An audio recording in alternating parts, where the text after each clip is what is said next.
Good evening, everyone. I'm Joe Gazen.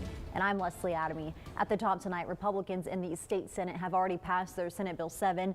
In the House, Republicans there are looking to push through their House Bill 6. Governor Greg Abbott and Republican lawmakers say the proposed tightening of voting rules, which is what that legislation would accomplish, is all about election integrity and preventing fraud. The governor, in fact, declared it an emergency item for the legislature to take action on. But critics say there is no widespread fraud and that what this amounts to is voter suppression. Yeah, our Michael Gibson has the latest on this top story at 10. Republicans have passed Senate Bill 7. They say it's about election integrity. It looks to protect partisan poll watchers and even allow them to videotape voters who are getting help filling out their ballot. It also would ban election officials from sending out vote-by-mail applications unless a voter asks for one.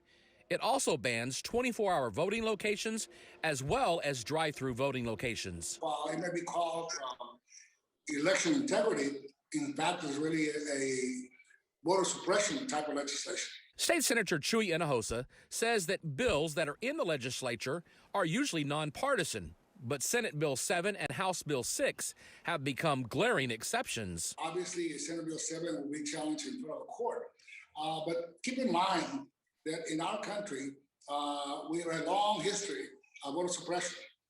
From the Civil War on, we try to find ways to suppress the vote, to keep certain people from voting, and the target was always minorities.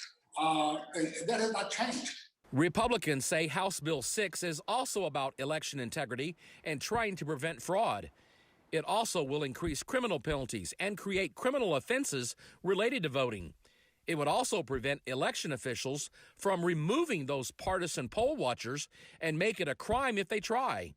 Detractors say it's looking to curb access to voting even more than Senate Bill 7. We need to make sure that the right to vote is not curtailed. It should be available to people.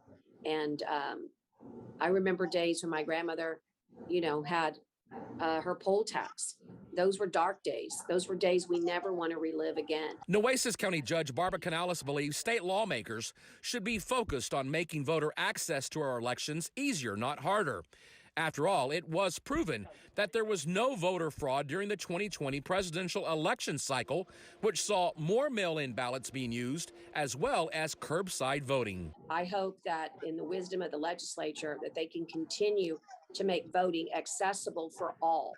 We don't need limits on voting. We need to make sure that everybody who is eligible to vote should be able to vote in a way that is accessible. Governor Greg Abbott has been quoted as saying he didn't know how many or if any elections in the state were actually altered because of voter fraud in 2020. The chief of elections at the Texas Secretary of State's office told state House lawmakers that our state's 2020 election process went smooth and was secure. So many people point to those statements as part of the evidence that Republican lawmakers' current efforts to change the election rules are not about voter fraud, but voter suppression. Michael Gibson, 3 News.